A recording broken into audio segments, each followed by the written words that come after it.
Ukraine's defense against Russia is being supported by billions of dollars in military aid from NATO countries. The Biden administration has so far authorized $2.6 billion in security assistance since Russia's invasion of Ukraine. During the entirety of the Biden administration, it's spent about $3.2 billion. One of the most effective and expensive weapon systems supplied is the FGM-148 Javelin. The Javelin is co-manufactured between Lockheed Martin and Raytheon, and it is a portable anti-armor system. This means the Javelin is designed to take out hard targets like modern tanks and armored personnel carriers, or APCs. At a cost of close to $176,000 per system, the Javelin is not a cheap weapon of war. It also uses many high-tech components, which means that it takes time to make new ones. So the stated sort of maximum production capacity per annum is about 6,800 missiles. We think that basically the US has sent over 7,000 missiles of its own stocks. So the US has now exceeded the amount of missiles that they can replenish in a year. The biggest challenge for the industrial base will be in gearing up to replace the weapons that the US is supplying to Ukraine. What is the Javelin? How has the Ukrainian military used it? And can the US keep up with demand for not just Ukraine, but for the US military and other allies who want to buy this versatile weapons system?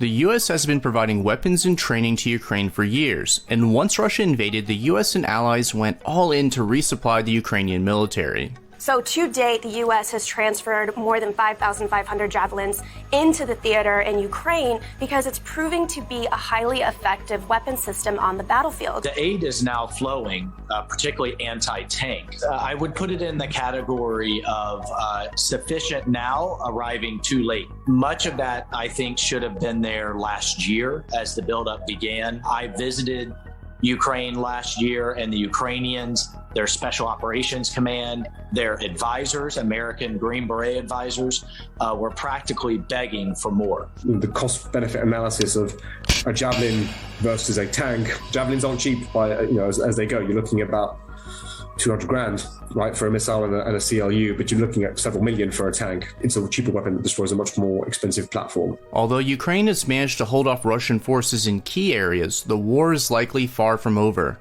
Russian forces in the southeast of Ukraine have embarked on a new offensive. This includes forces that were previously positioned near the capital, but were pulled back and repositioned to support this new push by Russia. The terrain in the east is a lot more open. There'll be less emphasis on small light infantry ambushes of Russian columns in cities and sort of wooded areas, and more sort of open terrain artillery duels. The weather's getting nicer. The mud is drying, which means cross country mobility will be restored. In the east, it is what we would call in the military tank country, wide open, rolling plains, where you're going to need longer range, heavier systems. And that's why me and many others have been demanding the Biden administration send more sophisticated weaponry and send it faster. The first idea for the Javelin was pushed out in a memo in 1983. The concept, which took over a decade to develop, was to make an anti-tank missile that could be guided by infrared and had the ability to do a top-down attack on the lightly armored areas of Soviet armor.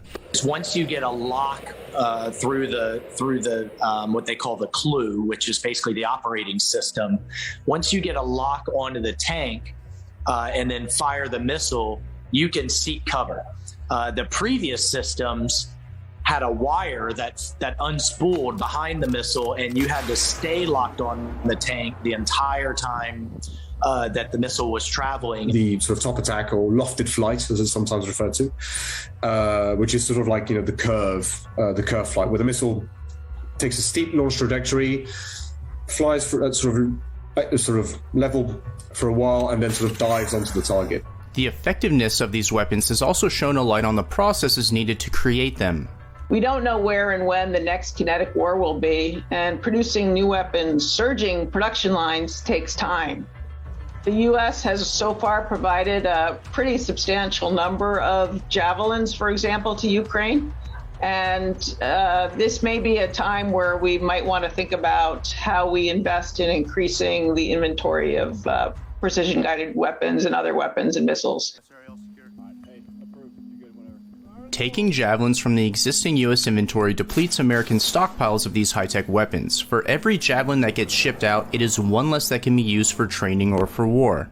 So eventually, NATO members, as well as the United States, are going to have to turn to defense industry to resupply their own arsenals. For a lot of these weapon systems, but especially for Javelin, the production lines have been designed to produce the number of systems that DoD and its partners plan to buy in an efficient way. Replacing them will require a manufacturing surge, which must be carefully managed and may not happen overnight. Both Lockheed Martin and Raytheon have seen boosts to their stock prices since the invasion. On February 15th, Lockheed was at $382 per share, and as of April 28th was at $441 per share. Raytheon was at around $94 per share on February 15th, and as of April 28th is at $98 per share. Look, I think we can take some risk here in providing the Ukrainians as fast as possible, and then over time, refilling our own stocks. And something else to keep in mind is that it often takes a long time to get military contracts approved, as well as the production of these types of specialized weapons. The future of Ukraine remains murky, but how the Ukrainian military uses the billions in aid could be a big factor in the eventual outcome. The simple presence, the vast number of these weapons give the Ukrainians options. It's a factor that the Russians have to factor in as well. You know, if I was a Russian tank crew, the amount of anti-tank weapons in that country would probably make me have sleepless nights. Russia's invasion has rattled the world order. Other hotspots could develop that would require the US military to have ample amounts of high-tech weapons to either use for its own purposes or to give to a partner country. This may be a time where we might want to think about how we invest in increasing the inventory of precision-guided weapons and other weapons and missiles.